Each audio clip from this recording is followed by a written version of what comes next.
So let me get into the heart of the TDM, Telos Destination Method, which is based on 21 convictions. And 7 of them are spiritual. Then there are other categories as well, like mental and practical and so on. The first thing I want to say is, for me personally, communicating anything spiritual is a loaded subject. The first thing comes to my mind is the scene from The Chosen, where Chosen is a TV show about Jesus and the apostles, and you get to watch a perspective of what it's like to be an apostle and what it was like for Jesus to walk his journey as expressed in the Bible. And it's cool, like you get to see the situation of a disciple or before they became a disciple, and they're fishing, having a shit day and trying to make ends meet, and no fish are coming, and this bearded man, homeless looking, comes up to him and be like, trust me, follow me, go, I'll show you where to dock your boat, and if you listen to me, abundance will come your way. And for whatever reason, they're like, man, we're desperate, all right, whoever you are, I'll take a risk, come on the boat, show me. They show him the spot. All these fish comes onto these two apostles before they were apostles, and then they come back, and then Jesus is like, all right, I've demonstrated what is possible. Now I'm asking you to abandon your way of life and just come follow me. Just watching the show, you can feel the empathetic dilemma of like, am I gonna listen to this random guy who just knew this thing about fish, and I have some felt sense that there's something beautiful and rich and very alluring and pure, but like to give up everything I know for that? How each apostle struggled in their journey of accepting their commitment to their faith and to Jesus.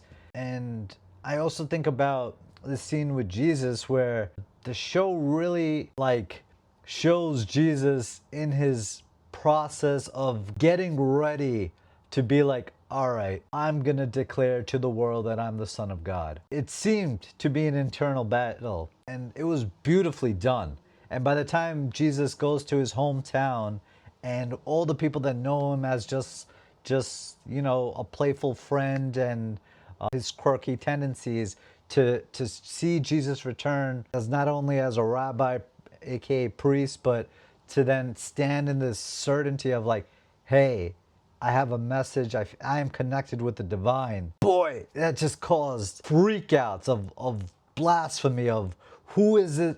Who are you to claim such audacious claims? And on my minute level, I'm shaky in my claim, in my connection with the divine and claiming it, or I know things and I feel confident in it. And if we're one-on-one, I could really feel open to sharing it. But like publicly out in the world, it's freaking shaky to share spiritual convictions for me. But to bring some groundedness on what is spirituality, I think the convictions provided by TDM provide a really grounded framework in helping me stay tethered in, like, I don't know much in what I can tether to and stand firm in expressing the depth of my spiritual ideology. But these convictions offered in TDM, and it's what is needed to be a TDM coach is for you to memorize these convictions. So one spiritual conviction: people are beings, not actions, nor things, nor systems of things. And then you can bring it into an I statement. I am not my body, not my emotions, not my mind. So I'll pause that one. That's the first one. The second one, which I think brings a little bit more on how people associate with spirituality, is people are innocent, incomparably good, which goes to I am innocent, incomparably good. So to me, this is all under the category of spirituality. What are ways to express what spirituality is? So this one, people are innocent, incomparably good. The start of it seems pretty understandable to almost anyone. People are innocent. People might disagree with it because there are behaviors that people do that, it's so easy to challenge this one. The hardest way to dispute that people are innocent is if you look at a baby. When I look at a baby, this is the pinnacle of innocence that is just obvious. And this is not a measurable quality. Like, yeah, I suppose we can quantify the softness of the skin, or the lightness of the lymph blood flow, but there's something in the nature of a baby where the word innocence feels like this is the one of the best ways to describe it. It is awe in evoking. It softens my heart. It brings playfulness, and I want to smile. I want to engage joyfully. I become younger.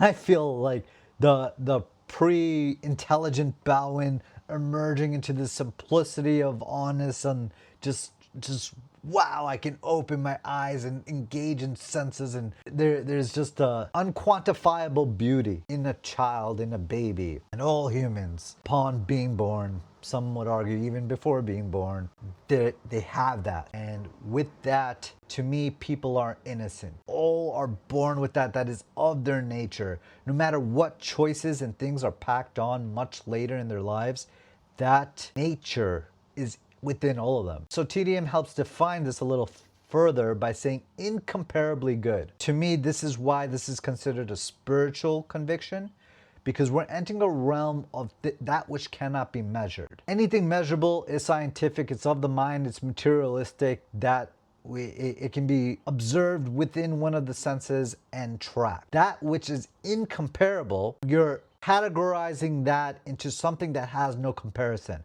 Our mind, our nature, and everything we do, we need to create something other to distinguish. Otherwise, it all becomes one, and there is no distinction. So that might be a little abstract, and some of you might be getting it. However, that seems to be a fact for me, that the mind creates comparisons. The mind cannot know anything without knowing its opposite or something separate from it. So this definition that people are innocent, incomparably good, that there's no comparison in this quality of goodness, it's a mind fuck in itself, because this quality of goodness that you can kind of sense in the innocence of a baby, that cannot be measured and it cannot be compared, and that is just something inherent in the nature of humanity, of human beings. So I think the first conviction, that people are beings, not actions nor things or systems of things, represences this idea of human being, what it is to be.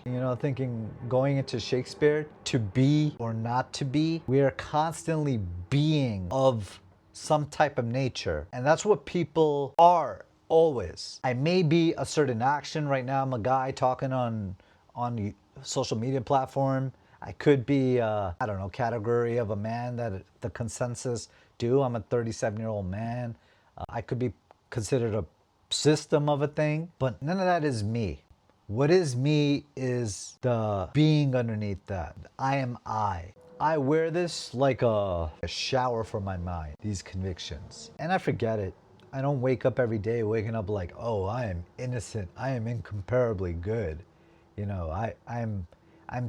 Although it's a conviction, and that is a beautiful way of relating with this, to me, I am constantly reminding myself of this fundamental nature within me. And then not just in me, but in all people that I talk to, especially when given a coaching session, and especially when I'm connecting for this joint experience to heal something. It is so crucial for me to be connected with this conviction that people are innocent, that the person I'm speaking with, no matter what suffering they're contracted in, what hardships they're feeling guilty about, what they did in the past, even things they're guilty about, things that they're feeling compelled to do in the future that they're conflicted about. Underneath all of these choices of actions, there's a being whose nature, since the moment that this human was put into existence, that is innocent.